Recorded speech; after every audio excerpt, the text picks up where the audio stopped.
En la ciudad de Guadalajara, México, en el año 2023, una familia ordinaria enfrentó lo extraordinario. Los datos más recientes de la División de Estudios de la Personalidad de la Universidad de Virginia han documentado más de 2.500 casos de niños alrededor del mundo que afirman recordar vidas pasadas, y lo que sucedió en esta familia mexicana dejó sin palabras incluso a los investigadores más escépticos. México, una nación donde el 82% de la población se declara católica y donde las tradiciones espirituales se mezclan con creencias ancestrales, se convirtió en el escenario de un fenómeno que desafiaría las concepciones más arraigadas sobre la vida, la muerte y la existencia del alma. Santiago Ramírez era un niño como cualquier otro. Vivía con sus padres, Carmen y Eduardo, en una casa modesta del barrio de Tlaquepaque, conocido por sus artesanías y tradiciones. Carmen trabajaba como enfermera en el Hospital Civil de Guadalajara, mientras Eduardo se dedicaba al comercio de cerámica típica de la región. La vida de esta familia transcurría entre las rutinas cotidianas, los juegos infantiles de Santiago en el patio y las comidas familiares donde el olor a pozole y tortillas recién hechas llenaba cada rincón. Pero una noche de septiembre, mientras la familia cenaba enchiladas verdes preparadas por la abuela, Santiago pronunció palabras que congelaron el ambiente. Con sus grandes ojos cafés fijos en la ventana, el niño de apenas 4 años murmuró en un tono que no parecía suyo. Cuando las trompetas sonaban en el templo al atardecer, las piedras doradas reflejaban el fuego del sol poniente. Yo caminaba descalzo por los patios de mármol llevando el incienso para el sacrificio vespertino. Carmen dejó caer el tenedor. Eduardo se quedó inmóvil. ¿De dónde había sacado su hijo esas imágenes? Jamás habían viajado fuera de México, y mucho menos a Medio Oriente. En su casa no había libros de historia antigua ni documentales religiosos. Santiago apenas sabía leer algunas palabras simples. Antes de irmos a mais detalhes, quero te pedir para se inscrever no nosso canal e deixe sua curtida. Desta forma nos ajuda a ajudar mais projetos sociais. Não pedimos seu dinheiro, apenas sua inscripción. Los días siguientes trajeron más revelaciones inquietantes. Santiago comenzó a dibujar con crayones lo que parecían planos arquitectónicos imposibles para un niño de su edad. Trazaba estructuras rectangulares con columnas, patios divididos en secciones específicas y lo que describía como el lugar donde solo entraba el Kohen Gadol, una expresión en hebreo que significa sumo sacerdote. Carmen fotografió los dibujos y los mostró a su primo, un profesor de historia en la Universidad de Guadalajara, especializado en culturas antiguas. Lo que el profesor vio lo dejó perplejo. Los dibujos de Santiago correspondían con precisión asombrosa a las descripciones del templo de Jerusalén del siglo I de nuestra era, el segundo templo que fue destruido por los romanos en el año 70 después de Cristo. El profesor Antonio Méndez, con 30 años de experiencia docente, examinó cada detalle de los dibujos infantiles. Allí estaban representados el atrio de las mujeres, el atrio de los israelitas, el altar de los holocaustos y el santo de Miemotecén.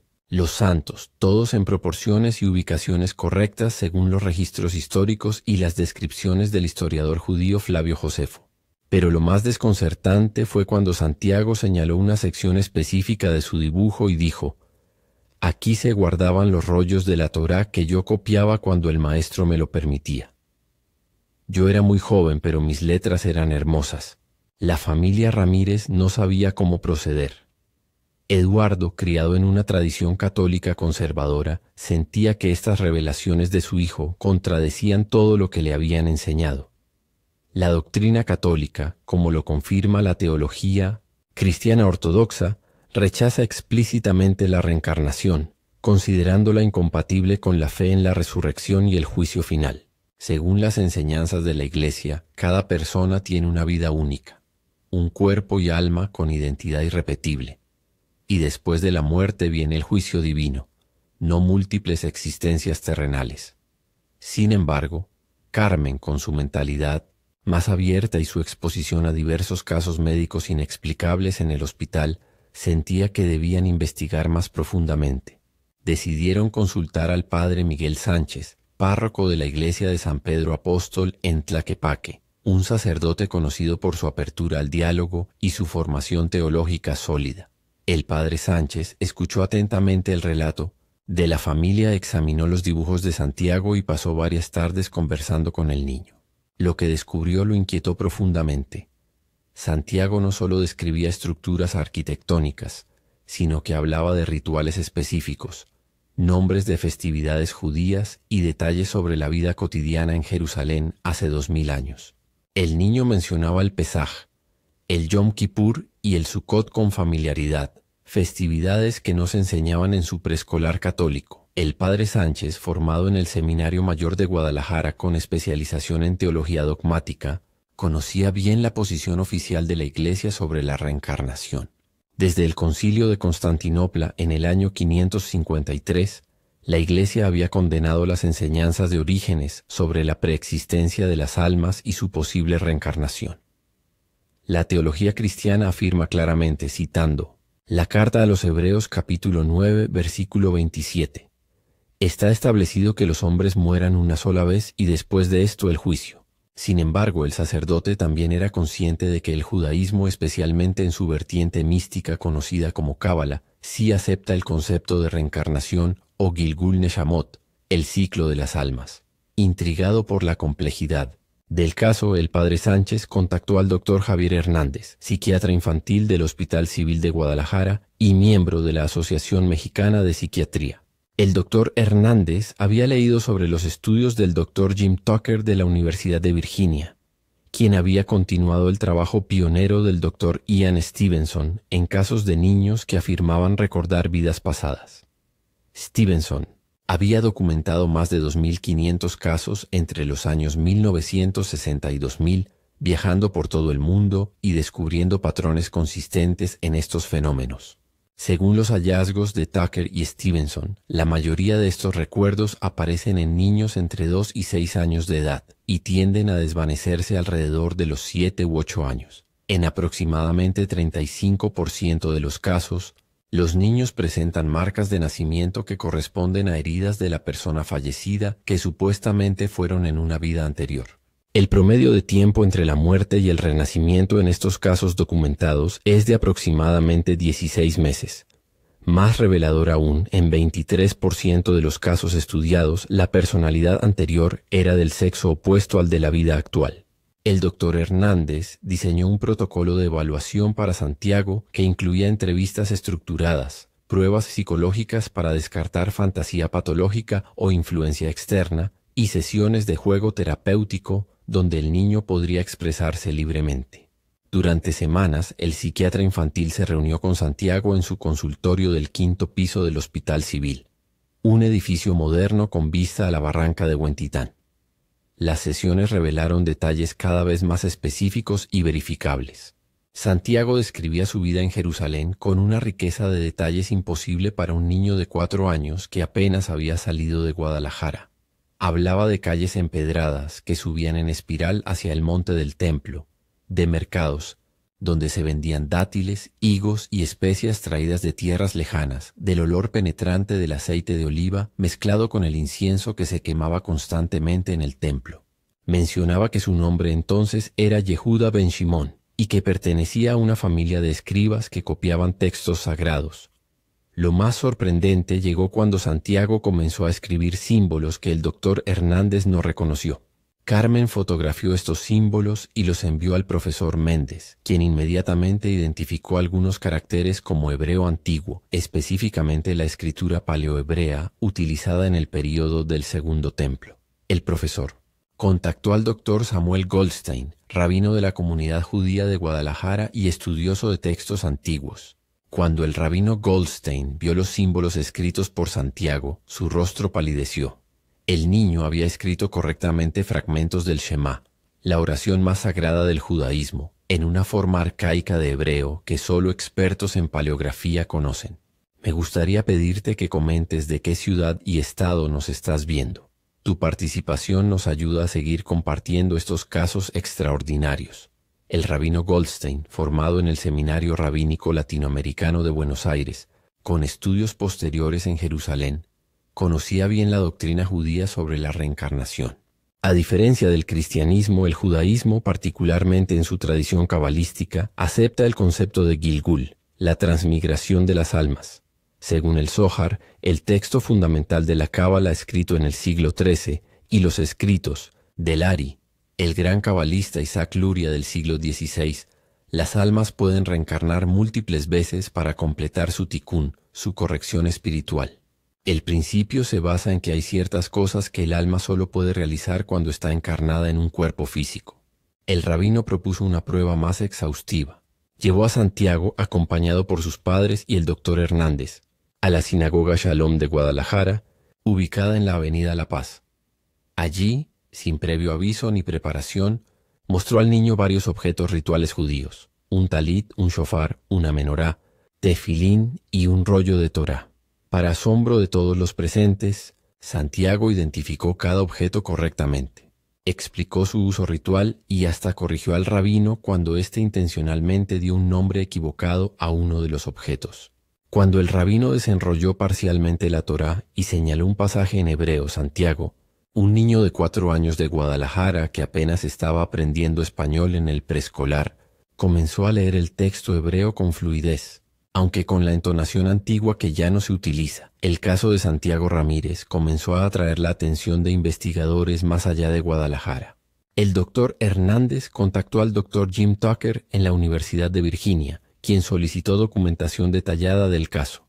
Tucker, continuador delegado de Ian Stevenson, había refinado los métodos de investigación de estos fenómenos y desarrollado criterios específicos para evaluar la autenticidad de los recuerdos de vidas pasadas.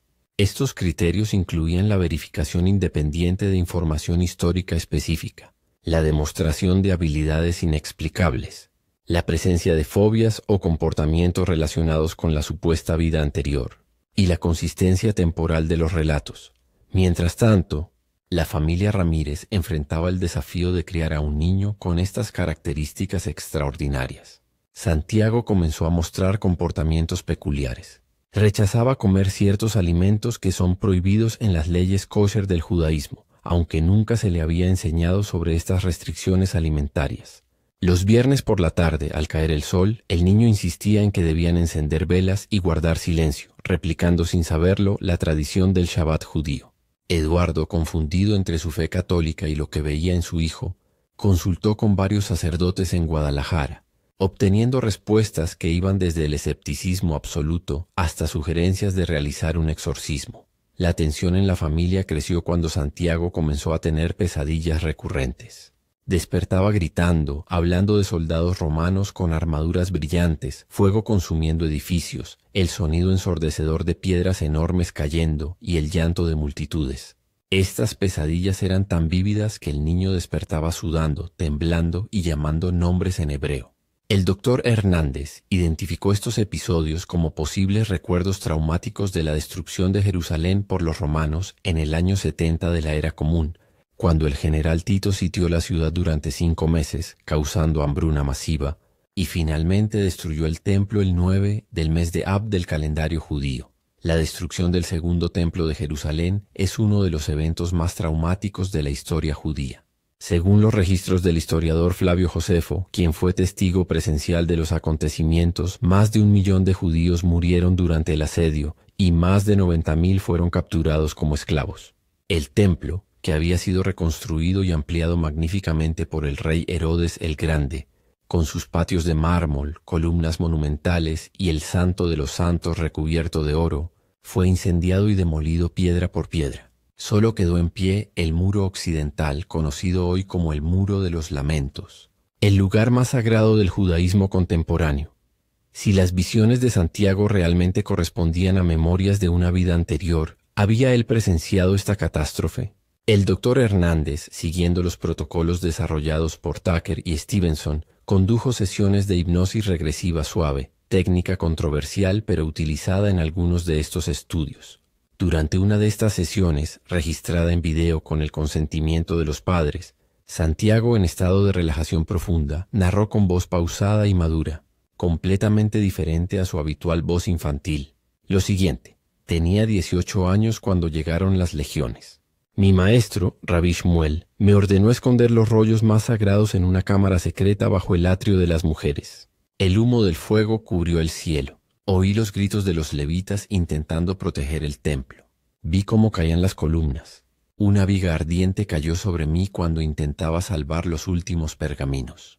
El dolor fue insoportable, pero lo último que recuerdo fue el olor del incienso mezclado con el fuego, y luego oscuridad. Este relato, documentado en febrero de 2024 en el Hospital Civil de Guadalajara, coincidió con detalles históricos verificables sobre la destrucción del templo.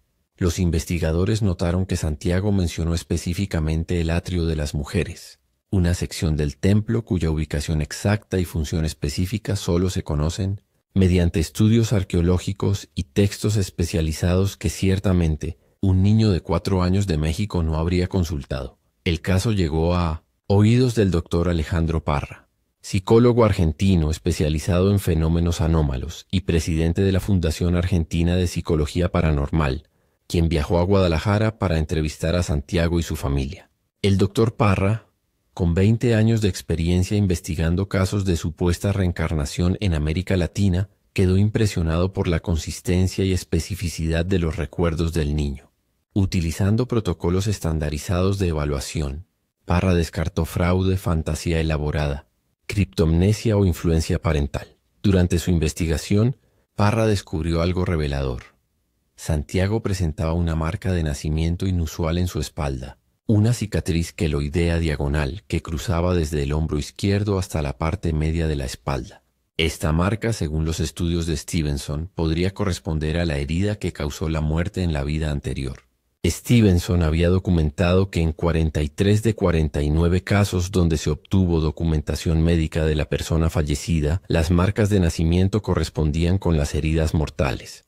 En el caso de Santiago, la ubicación de la marca de nacimiento coincidía perfectamente con la herida que él describía haber sufrido por la viga ardiente que cayó sobre su espalda durante el incendio del templo. La comunidad teológica de Guadalajara se dividió ante el caso de Santiago. El arzobispo de la Arquidiócesis de Guadalajara emitió un comunicado cauteloso, recordando a los fieles que la doctrina católica no acepta la reencarnación y que estos fenómenos requieren discernimiento cuidadoso. Citó el Catecismo de la Iglesia Católica, párrafo 1013, que establece: la muerte es el fin de la peregrinación terrena del hombre, del tiempo de gracia y de misericordia que Dios le ofrece para realizar su vida terrena según el plan divino y para decidir su destino último. Sin embargo, algunos teólogos más progresistas argumentaron que el rechazo absoluto de la reencarnación en el cristianismo no fue siempre tan categórico.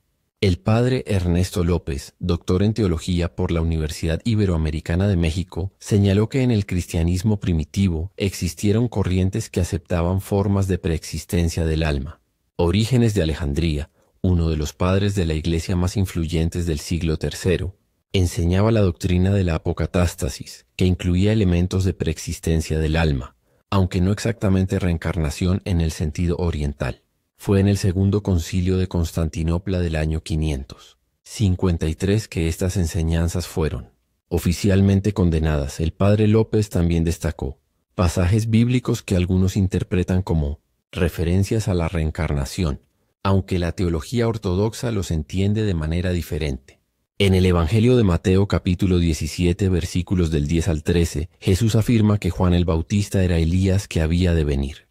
En el Evangelio de Juan capítulo 3 versículos del 3 al 7, Jesús dice a Nicodemo: en verdad te digo que si alguien no nace de nuevo no puede ver el reino de Dios. Estos pasajes, según el padre López, al menos abrían la puerta a interpretaciones más amplias sobre la naturaleza del alma y su relación con múltiples existencias. La familia Ramírez decidió hacer algo radical que cambiaría todo: viajar a Jerusalén. Con el apoyo financiero de investigadores interesados en el caso y una beca de la Universidad de Guadalajara para el profesor Méndez, la familia emprendió el viaje en junio de 2024. El equipo incluía a Santiago y sus padres, al doctor Hernández, al profesor Méndez, al rabino Goldstein y a un equipo de documentalistas. El objetivo era verificar si Santiago podría reconocer lugares específicos de Jerusalén que había descrito en Guadalajara. Jerusalén, la ciudad 3 veces santa para judíos, cristianos y musulmanes, es una de las urbes más antiguas del mundo, con asentamientos que datan del quinto milenio antes de Cristo. La ciudad vieja de Jerusalén, declarada Patrimonio de la Humanidad por la UNESCO, Contiene sitios de importancia espiritual inigualable: el Muro de los Lamentos, la Iglesia del Santo Sepulcro, la Cúpula de la Roca y la Mezquita de Al-Aqsa.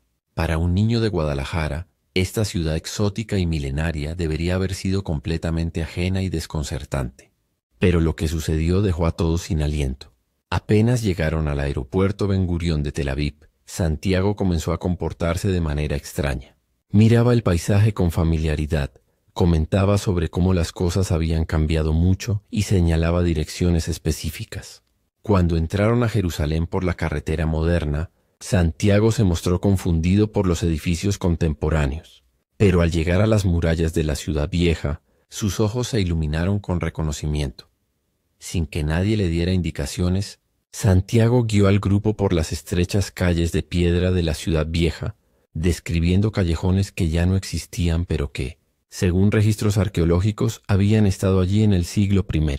El profesor Méndez verificaba constantemente con mapas históricos y reconstrucciones arqueológicas, confirmando que las direcciones que Santiago tomaba correspondían a la estructura urbana de Jerusalén hace 2000 años. Lo más impactante ocurrió cuando llegaron al Muro de los Lamentos, el último vestigio del segundo templo. Santiago se detuvo frente al muro. Las lágrimas comenzaron a rodar por sus mejillas y, para asombro de todos, comenzó a recitar en hebreo antiguo una oración que el rabino Goldstein identificó como un fragmento de las lamentaciones que se recitaban durante los servicios del templo. Los judíos ortodoxos que oraban en el muro observaban la escena con una mezcla de confusión y asombro. El equipo organizó una visita al Centro Davidson, un museo arqueológico ubicado junto al Muro de los Lamentos que presenta reconstrucciones virtuales del segundo templo. Cuando mostraron a Santiago la recreación digital del templo en su gloria, el niño comenzó a señalar inexactitudes menores en la reconstrucción, detalles tan específicos que el Dr. Yehuda Cohen, arqueólogo del Museo de Israel que se unió al equipo, quedó estupefacto. Santiago corrigió la ubicación de ciertas columnas, la disposición de las cámaras laterales y hasta el número de escalones que conducían al atrio de los sacerdotes. El Dr. Cohen, con 35 años excavando en Jerusalén y autor de 5 libros sobre el período del Segundo Templo, no podía creer lo que escuchaba. Algunos de los detalles que Santiago mencionaba solo eran conocidos por expertos que habían estudiado fragmentos de los rollos del Mar Muerto y escritos de Flavio Josefo durante décadas. El niño describió, por ejemplo, la existencia de una cámara subterránea específica bajo el atrio de las mujeres donde se guardaban manuscritos sagrados, un detalle que solo recientemente había sido confirmado mediante tecnología de georradar en excavaciones arqueológicas no publicadas aún. El equipo decidió realizar una prueba más rigurosa. Llevaron a Santiago al túnel del Muro Occidental, un extenso sistema de túneles que corre a lo largo de la base del monte del templo, exponiendo secciones del muro que han estado ocultas durante siglos. En este laberinto subterráneo de piedras milenarias, sin ninguna señalización en español y rodeado de turistas y arqueólogos, pidieron a Santiago que los guiara a un lugar específico que él había mencionado en Guadalajara, la entrada a las antiguas cisternas que proveían agua al templo. Santiago caminó con determinación por los túneles, girando en intersecciones específicas, hasta detenerse frente a una sección del muro que, según el guía israelí, efectivamente estaba cerca de la ubicación de las cisternas antiguas. La probabilidad de que un niño acertara por azar en este laberinto subterráneo era estadísticamente insignificante. El rabino Goldstein, profundamente conmovido por estas experiencias, organizó un encuentro con el gran rabino Ashkenazí de Jerusalén. En una reunión privada en la sinagoga Rambán de la Ciudad Vieja, el gran rabino conversó extensamente con Santiago en una mezcla de español y hebreo.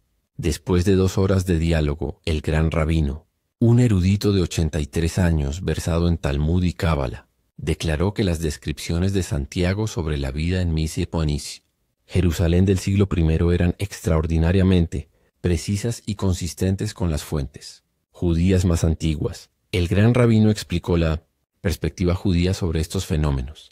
Según la Cábala, particularmente los escritos del Ari, el alma puede reencarnar para completar tareas espirituales inconclusas, corregir errores de vidas anteriores o cumplir misiones específicas.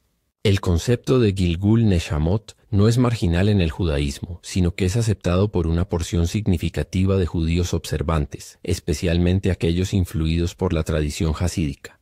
Para el gran rabino, el caso de Santiago, aunque extraordinario, no contradecía la cosmovisión judía sobre la continuidad del alma.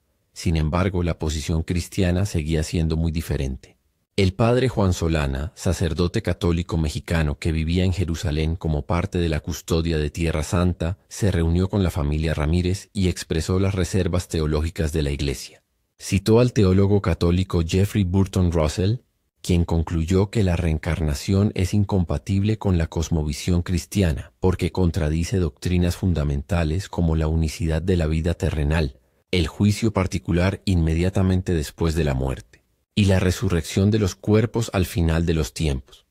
El padre Solana explicó que para el cristianismo, la identidad humana no reside solo en el alma, sino en la unidad inseparable de cuerpo y alma. La fe cristiana proclama la resurrección de los muertos, no la reencarnación en múltiples cuerpos, según Hebreos capítulo 9, versículo 27. Está establecido que los seres humanos mueran una sola vez, y luego venga el juicio. Esta afirmación bíblica, central para la teología cristiana, excluye la posibilidad de múltiples vidas terrenales. A pesar de estas diferencias teológicas, el padre Solana reconoció que el caso de Santiago era profundamente desconcertante y desafiaba explicaciones convencionales. Sugirió que quizás estos fenómenos requerían un marco teológico más amplio, que pudiera integrar la experiencia humana, inexplicable sin necesariamente validar toda la doctrina reencarnacionista oriental. Mientras los teólogos debatían, los científicos continuaban investigando. El Dr. Tucker, desde la Universidad de Virginia, analizó toda la documentación del caso de Santiago: videos, transcripciones de entrevistas, fotografías de los dibujos, registros del viaje a Jerusalén, testimonios de expertos y evaluaciones psicológicas.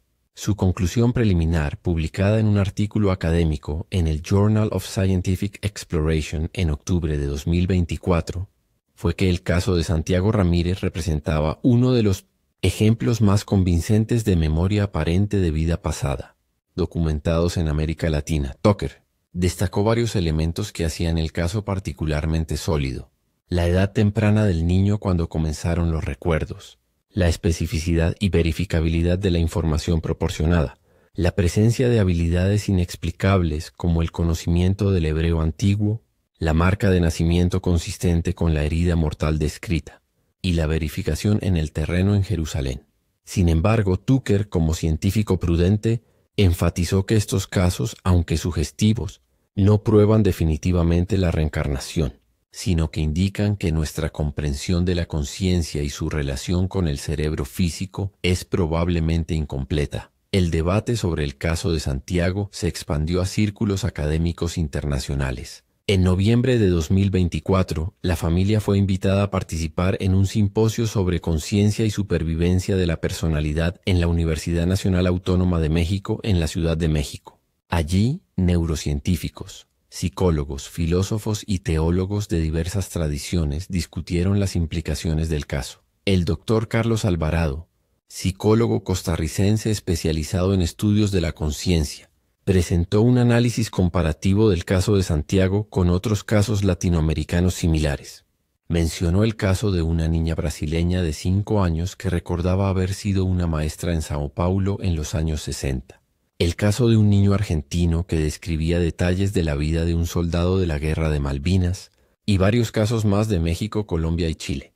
Alvarado argumentó que la prevalencia de estos casos en América Latina, aunque menor que en Asia, era significativa y merecía investigación seria. Antes de finalizar, quiero pedirte nuevamente que te suscribas a nuestro canal, actives las notificaciones y compartas este video. Tu apoyo nos permite continuar investigando y compartiendo estos casos extraordinarios que desafían nuestra comprensión de la realidad. Durante el simposio, la doctora Patricia Martínez, neurocientífica de la Universidad de Guadalajara, presentó una perspectiva neurocientífica sobre estos fenómenos. Explicó que la neurociencia contemporánea todavía no comprende completamente cómo el cerebro genera la conciencia, el sentido del yo y los recuerdos. La pregunta fundamental sobre si la conciencia es simplemente un producto del cerebro o si puede existir independientemente del cerebro físico permanece sin respuesta definitiva. Casos como el de Santiago, según Martínez, nos obligan a mantener una mente abierta sobre la naturaleza de la conciencia. El simposio también incluyó perspectivas de tradiciones espirituales no occidentales. Un monje budista tibetano, el Lama Tenzin Wangyal, invitado especialmente desde Dharamsala en India, explicó la doctrina budista del renacimiento. En el budismo el renacimiento no implica la transmigración de un alma eterna e inmutable, sino la continuación de un flujo de conciencia que se transforma de vida en vida según el karma acumulado. Para el Lama Wangyal, el caso de Santiago era consistente con las enseñanzas budistas sobre la continuidad de la conciencia.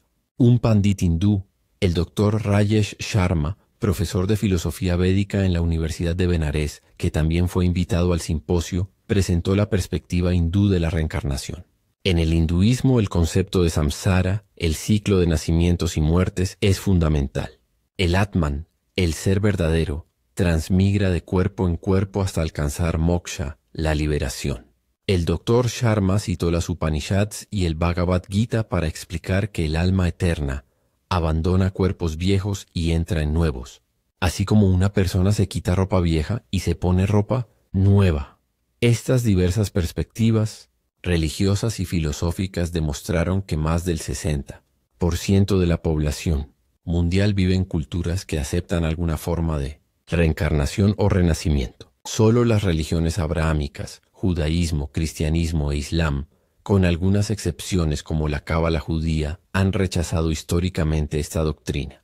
Esto plantea la pregunta de por qué diferentes culturas llegaron a conclusiones tan divergentes sobre el destino del alma después de la muerte. Para la familia Ramírez, estas discusiones teológicas y filosóficas eran importantes, pero lo que más les preocupaba era el bienestar de su hijo. Santiago, después del viaje a Jerusalén, comenzó a experimentar un cambio gradual. Las pesadillas sobre la destrucción del templo disminuyeron en frecuencia e intensidad. El doctor Hernández interpretó esto como una señal de que la visita a Jerusalén había proporcionado algún tipo de cierre psicológico, permitiendo que los recuerdos traumáticos se integraran y perdieran su carga emocional. Según los patrones documentados por Tucker y Stevenson, los recuerdos de vidas pasadas en niños típicamente comienzan a desvanecerse alrededor de los 6 o 7 años de edad, cuando el desarrollo del cerebro y la formación de nuevos recuerdos de la vida actual gradualmente eclipsan las memorias anteriores. Santiago, quien cumplió 5 años en agosto de 2024, comenzó a mostrar esta misma tendencia. Sus referencias espontáneas a Jerusalén antigua se volvieron menos frecuentes. Su comportamiento se normalizó gradualmente y comenzó a enfocarse más en actividades típicas de un niño de su edad: jugar fútbol en el parque, ver caricaturas y asistir al jardín de niños. Carmen y Eduardo, después de meses de tensión, incertidumbre y asombro, finalmente encontraron cierta paz. Decidieron criar a Santiago con amor y normalidad, sin presionarlo ni convertirlo en un espectáculo público. El niño seguiría asistiendo a su escuela católica, participando en las actividades de su parroquia, pero también tendría libertad para explorar el judaísmo si así lo deseaba cuando fuera mayor.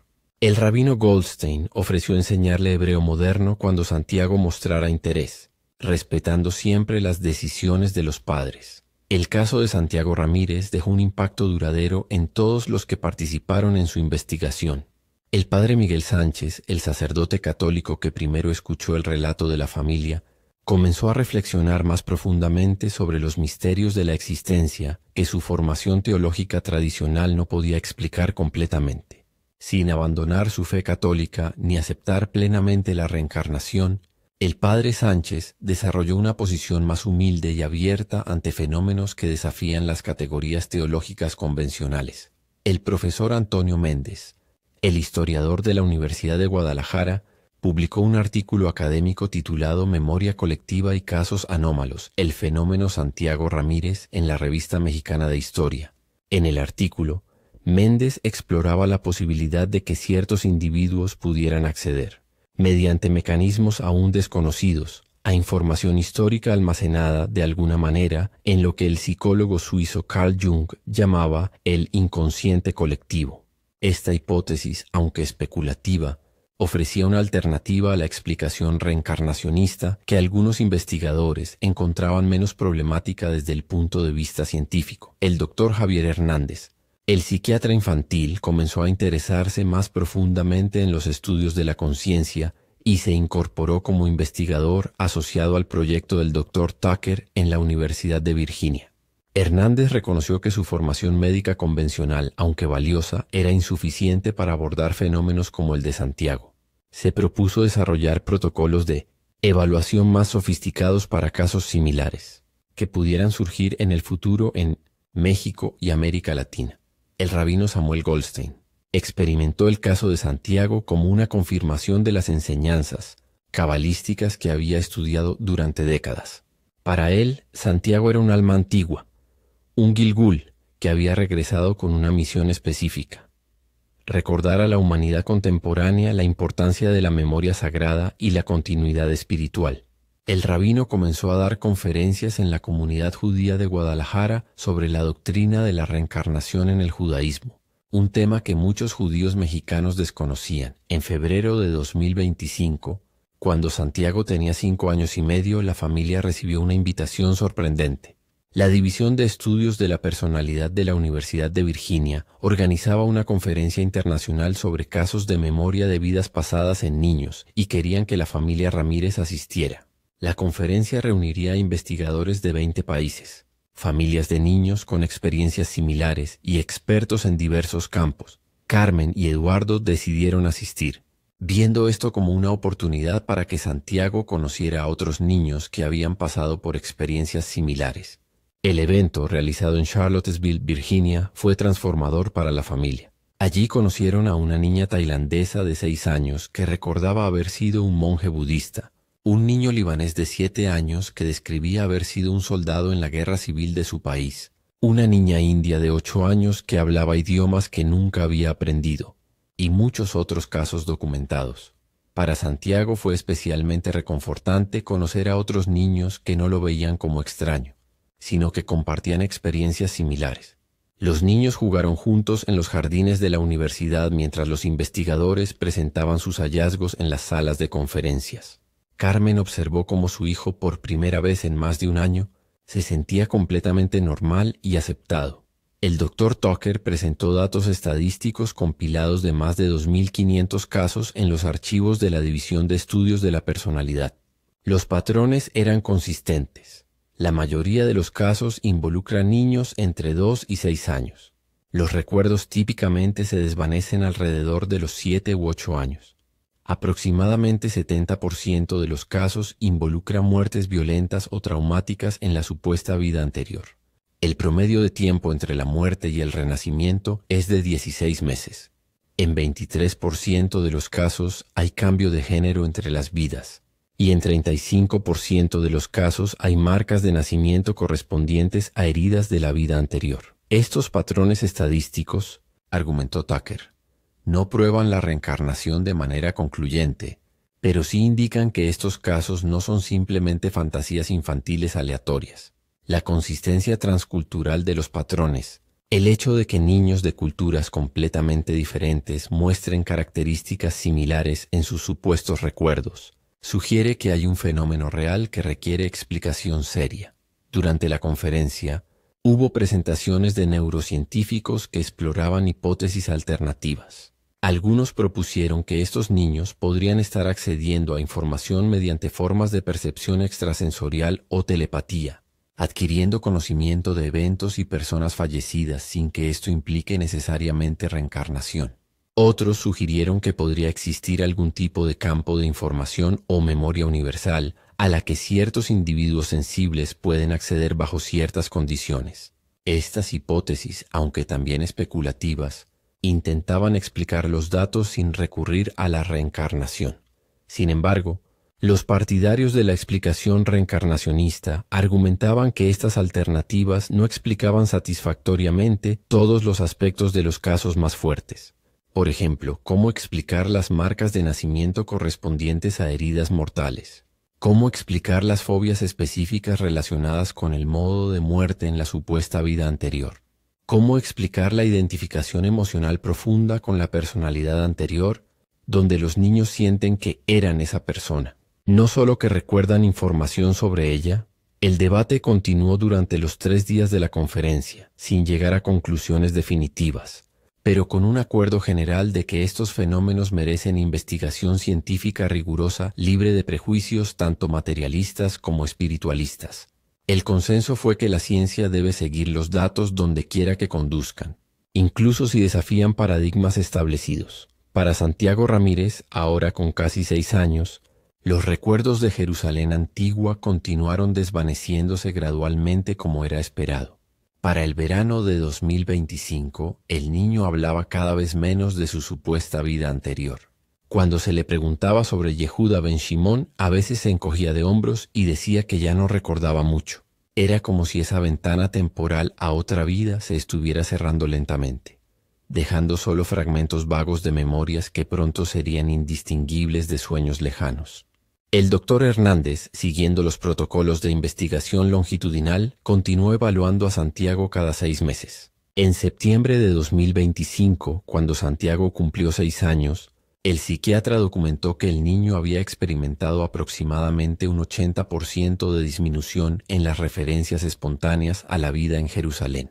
Santiago todavía podía ser inducido a recordar algunos detalles mediante preguntas específicas, pero estos recuerdos carecían de la viveza emocional e intensidad que habían caracterizado los primeros 2 años del fenómeno Carmen.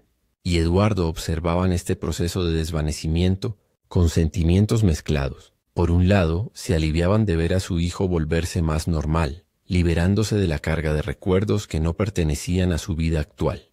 Por otro lado, sentían cierta tristeza al presenciar cómo esta ventana extraordinaria a algo más grande, algo misterioso y trascendente, se cerraba lentamente. Era como si hubieran sido testigos de un milagro que gradualmente se desvanecía, dejándolos con la pregunta persistente de qué significaba todo. El caso de Santiago Ramírez generó ondas en diversos campos más allá de los círculos académicos especializados. En México, un país donde aproximadamente el 82% de la población se identifica como católica, pero donde también persisten fuertes tradiciones indígenas relacionadas con la muerte y el más allá, el caso resonó de manera particular. La festividad del Día de Muertos, celebrada el 1 y 2 de noviembre, se basa en la creencia de que las almas de los difuntos regresan temporalmente a visitar a sus seres queridos. Aunque esta creencia no implica reencarnación en el sentido estricto, sí refleja una concepción de la muerte y el alma más fluida y menos categórica que la doctrina católica oficial. Algunos antropólogos mexicanos sugirieron que casos como el de Santiago podrían encontrar terreno fértil en México precisamente por este sincretismo cultural que combina el catolicismo europeo con concepciones indígenas sobre la muerte y la continuidad de la vida. En las culturas mesoamericanas prehispánicas existían conceptos complejos sobre el destino del alma después de la muerte, aunque no exactamente reencarnación. Las almas viajaban a diferentes destinos en el más allá dependiendo del modo de muerte. Los guerreros caídos en batalla y las mujeres muertas en parto iban al paraíso oriental del sol, los ahogados iban al Tlalocán, el paraíso de Tlaloc, y la mayoría iba al Mictlán, el inframundo. El caso también impactó a la comunidad educativa mexicana. La Secretaría de Educación Pública organizó un simposio en la Ciudad de México en noviembre de 2025 sobre fenómenos inexplicables y pedagogía. Cómo responder cuando los niños reportan experiencias anómalas. Maestros de preescolar y primaria de todo el país asistieron para aprender cómo manejar situaciones donde niños reportan recuerdos de vidas pasadas, experiencias cercanas a la muerte, visiones de familiares fallecidos u otros fenómenos que desafían la comprensión convencional. El consenso del simposio fue que los educadores deben responder con apertura y respeto, evitando tanto el ridiculizar a los niños como el sensacionalizar sus experiencias. Se recomendó que cuando un niño reporta este tipo de experiencias, los maestros deben informar a los padres y sugerir evaluación por profesionales de salud mental capacitados, como hizo la maestra de Santiago cuando el niño comenzó a hablar de Jerusalén. Mientras tanto, la investigación científica sobre estos fenómenos continuaba expandiéndose. En diciembre de 2025, La Universidad Nacional Autónoma de México anunció la creación del primer laboratorio latinoamericano para el estudio de la conciencia y fenómenos relacionados con la supervivencia. El laboratorio, dirigido por el Dr. Hernández y financiado por una combinación de fondos universitarios y donaciones privadas, tendría como objetivo investigar casos como el de Santiago utilizando metodología científica rigurosa. El laboratorio emplearía tecnologías avanzadas de neuroimagen, análisis genético, evaluación psicológica estandarizada y verificación histórica y arqueológica para estudiar estos fenómenos. El objetivo no era probar o refutar la reencarnación, sino simplemente recopilar datos de la manera más objetiva posible sobre lo que realmente sucede en estos casos. El Dr. Hernández enfatizó que la ciencia debe ser agnóstica respecto a las interpretaciones metafísicas, centrándose en describir los fenómenos con precisión antes de aventurar explicaciones. El caso de Santiago también inspiró reflexiones filosóficas más amplias sobre la identidad personal. Si Santiago realmente fue Yehuda ben Shimon en una vida anterior, ¿en qué sentido sigue siendo la misma persona? La filosofía occidental, desde John Locke en el siglo XVII, ha debatido qué constituye la identidad personal a través del tiempo. Locke argumentaba que la identidad personal depende de la continuidad de la conciencia y la memoria, no necesariamente de la continuidad del cuerpo o sustancia material.